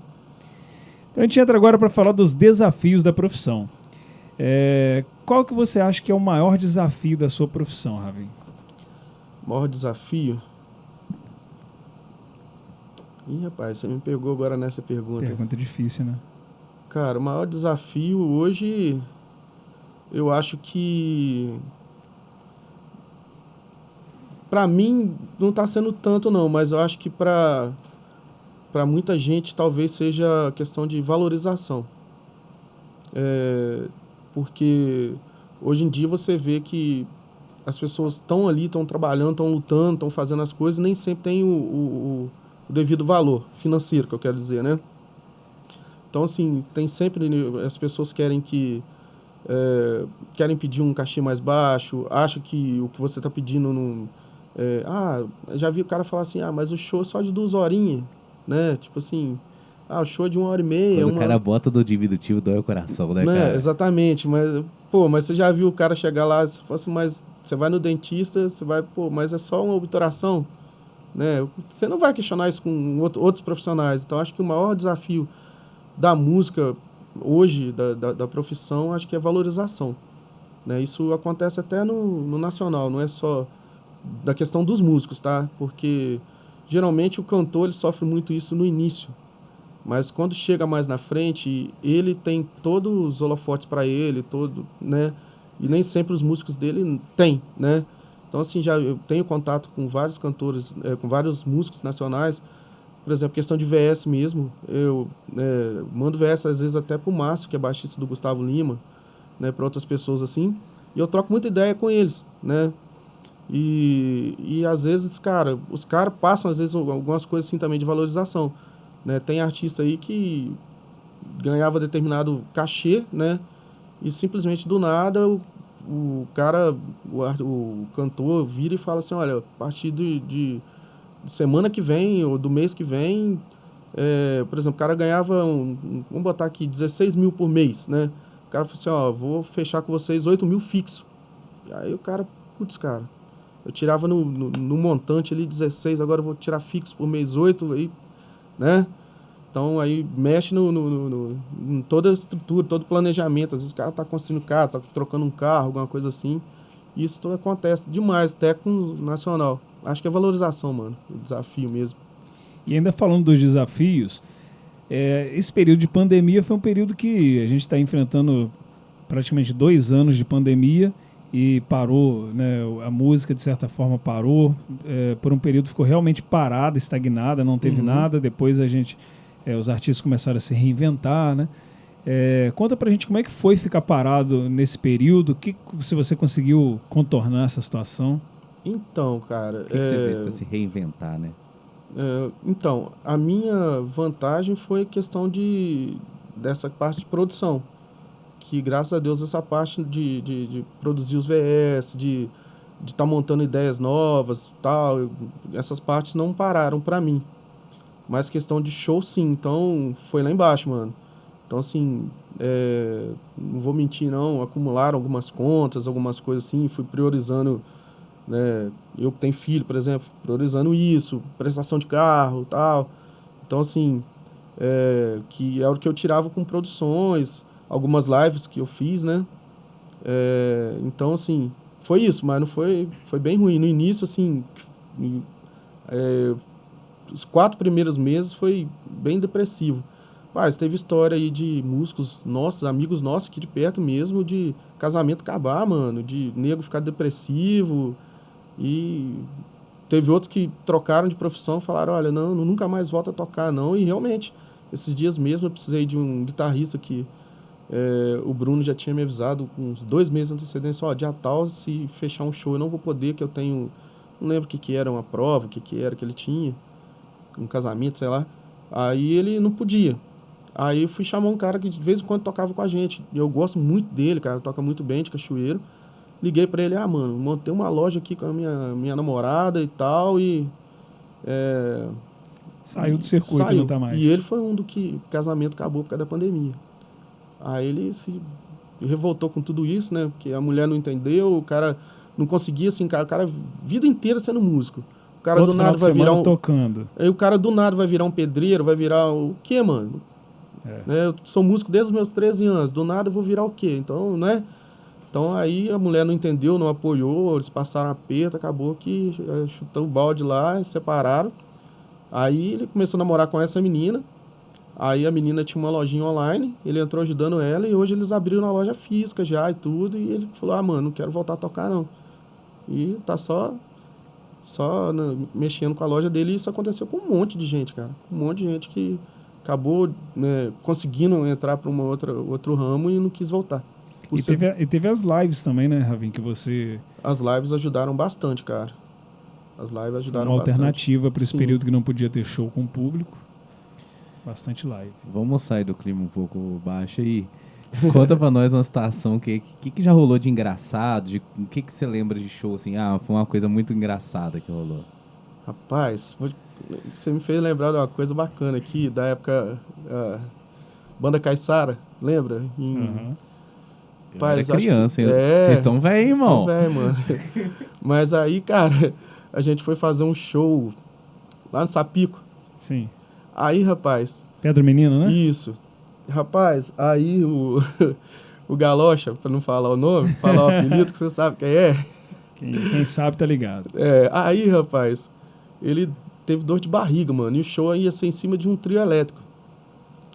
Aí, rapaz, ele, cara, tô com uma dor de barriga aqui, que não sei o que, tal, não sei o que. Aí o cantor virou pra ele, pô, vai lá embaixo no banheiro do trio, mano. Aí ele desceu correndo, desceu lá, fez o negócio, deu descarga, mano.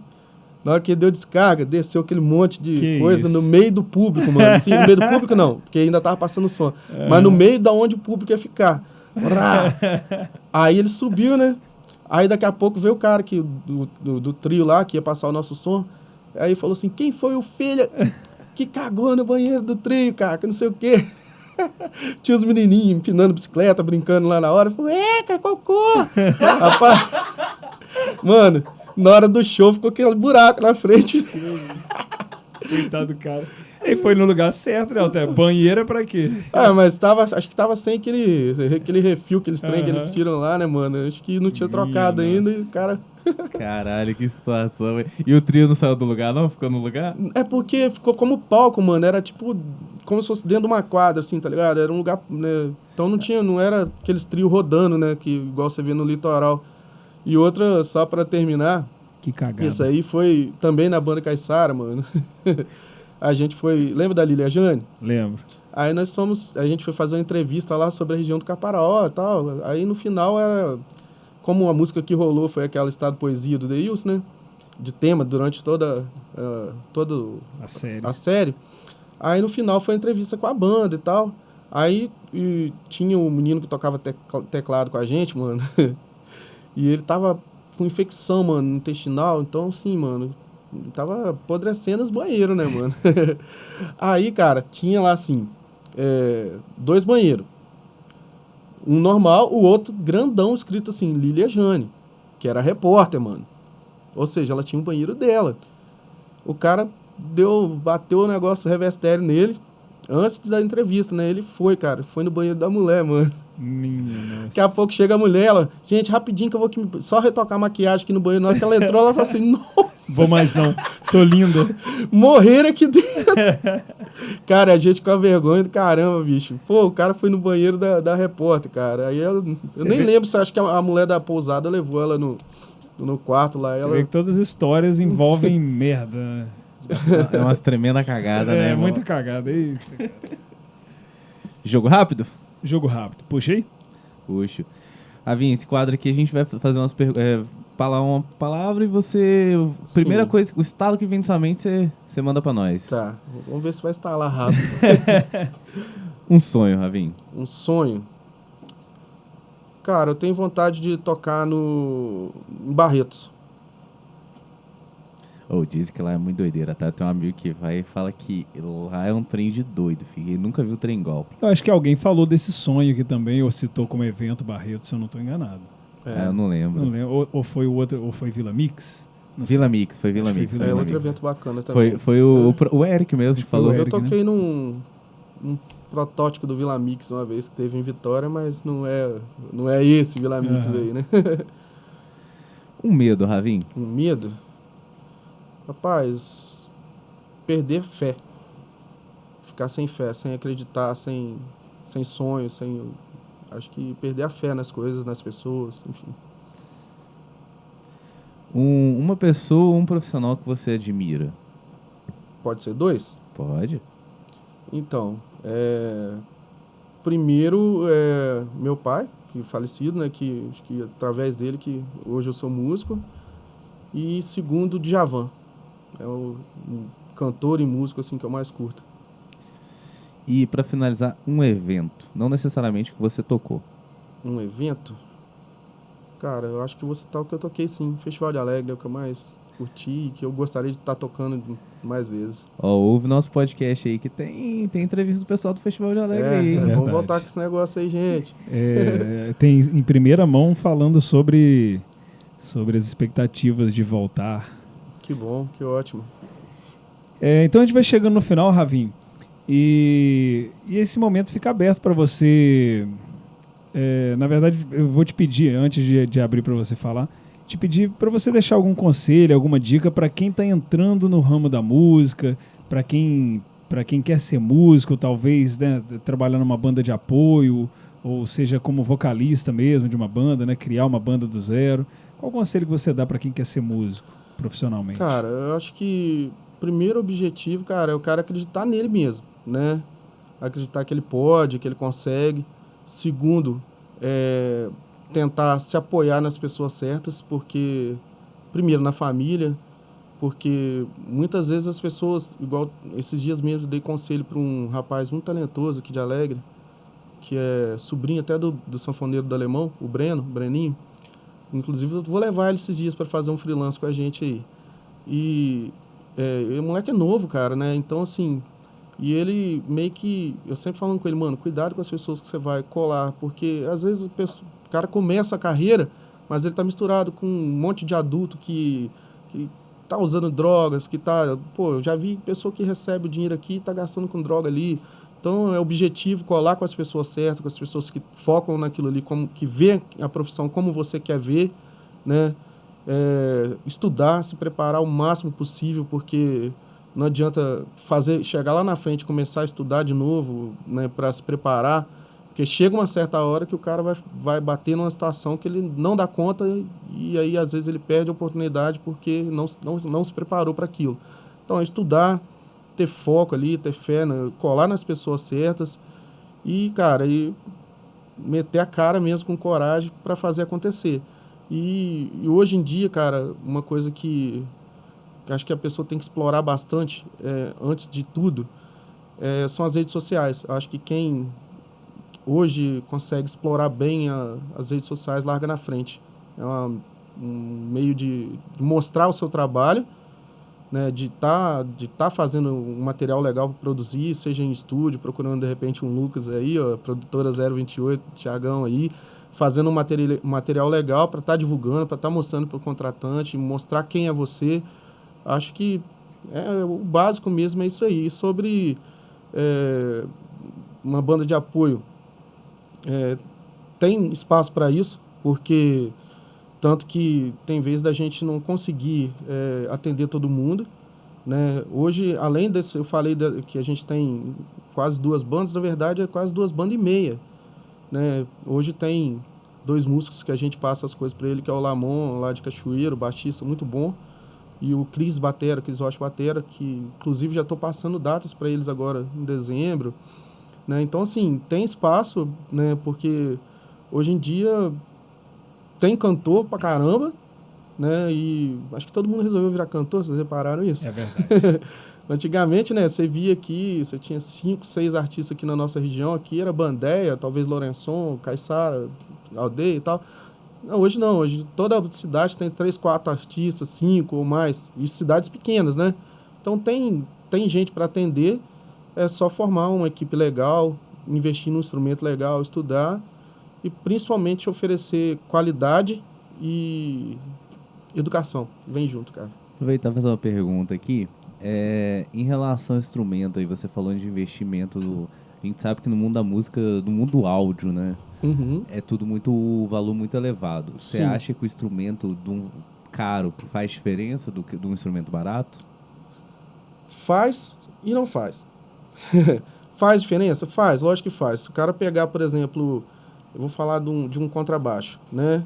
Se o cara pega um TRB, né, ou um Fender, por exemplo, e vai tocar o outro vai tocar num baixo Memphis, não vai ter essa mesma qualidade.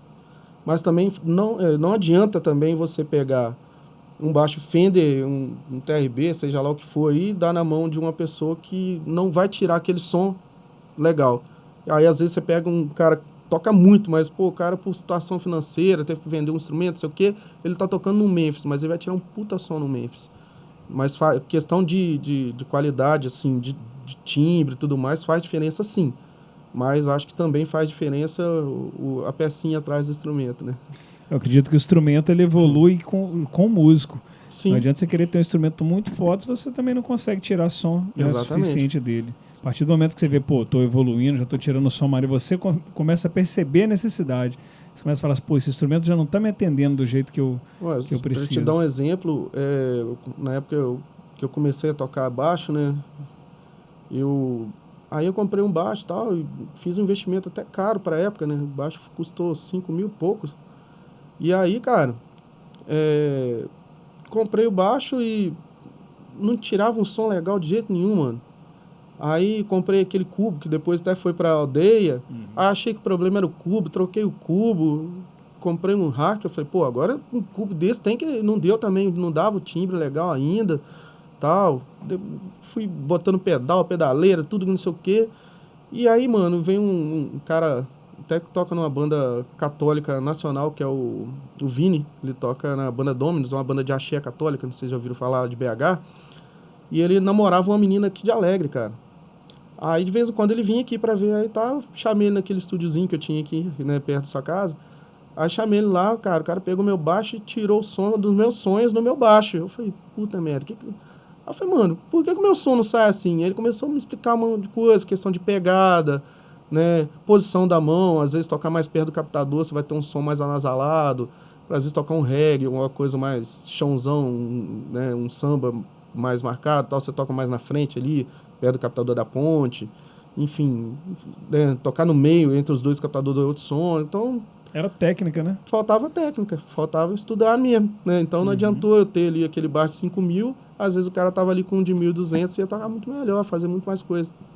É verdade. Tiago, você me permite fazer uma última pergunta de leigo? Fique à vontade. Porque assim, você é músico, Raminho, eu sou um mero curioso. Explica pra gente, assim, a gente vê baixo de 4, 5, 6 cordas. Ótima pergunta. Sim. Qual a diferença de um pra outro? Tem diferença? Porque a gente vê o de 6 cordas, velho, dá até pena do baixista, porque deve ser um peso do caralho, né? Que você vê um trambolho de baixo. Qual é a diferença de um baixo pro outro? A questão do peso depende muito da madeira. Eu tive um, cara, que ele me deixava quase corcunda no final do show, que era um Artwood que eu mandei fazer na época, e como eu não conhecia muito de madeira, eu escolhi uma lá e a bicha veio bruta. Eu podia jogar ele dentro da água, deixar ele uns 10 anos, pegar ele que não empenava, que não mudava nada. Mas era um peso, meu filho, que... Aí eu troquei ele justamente pelo peso. Mas questão das cordas, cara, você faz tudo que tiver que fazer num baixo de 4 cordas de boa, né?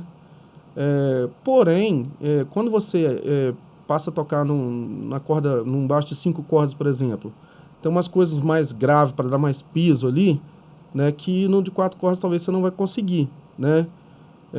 Você vai ter que se adaptar ali para algumas coisas. O reggae, por exemplo, eu curto muito tocar reggae com baixo de 4 cordas, né? Eu acho bem legal. Só, cara, tem umas coisas na corda Si que você faz ali que fica um charme diferente. O baixo de 6 cordas, você tem uma facilidade maior para improvisar, porque você tem uma cordinha fininha lá embaixo, uma corda dó, né? Então você facilita, às vezes você quer fazer um acorde, né? Fazer um acorde, quer fazer um arpejo, um solinho mesmo, mais no agudo. Então você tem uma facilidade de improvisar maior. Não que você não possa fazer isso no de 4 cordas, você faz tudo, de boa. Então, assim, não é por causa de estilo. Tem muita gente que acha que o baixo de 6 cordas é melhor para um pagodeiro, para que o cara faz muito acorde, muito solo, não sei o quê, ou para um cara que toca axé e tal. Isso não tem nada a ver, não, cara. E essas cordas, elas não seguem uma sequência lógica igual da guitarra e do violão, né? Não. 6 cordas, por exemplo, você vai ver a corda Si como a mais grossa lá em cima, ao invés de ser a corda Mi, igual a guitarra. E a última corda lá é Dó, ao invés de ser um Mi de novo, né? Aí o cara falou que é leigo de música, mas o cara sabe as cordas. Eu arranho um bocado de coisa aí. Bobo, não. Mas essa dúvida aí, desculpa ter fugido do tema, mas porra. Não, mas é importante. Tem mais alguma dúvida? Cara, que eu lembro não. Acho que é pra finalizar por mim. Depois vocês mandam os comentários lá pra 028 que a gente tenta responder. Então é isso. A gente abre agora, Ravin, para as considerações finais. Se você quiser mandar alguma mensagem, um recado, mandar um salve para alguém, fica à vontade que esse é o momento. Então, primeiramente, agradecer vocês aí da 028 aí, produtora, que tem feito um trabalho legal aqui na região do Caparaó. Agradecer a oportunidade por estar aqui falando um pouco sobre música, sobre cultura no modo geral. E eu quero também mandar um abraço para os meninos lá da banda, da Four Songs, né, que tô aqui, mas estou representando eles também. E, cara, eu quero agradecer também o pessoal da Olu, que é a loja que tem patrocinado a gente com roupas, o Marcelinho do Corte, que deu esse visual branco no meu cabelo aí. Tá top, hein? Tá o cabeça branca. Tá estiloso. Tá o cabeça branca. Tem dado essa moral pra gente aí. No mais, é isso mesmo. Agradecer vocês pela oportunidade. Tamo junto aí. Nós que agradecemos.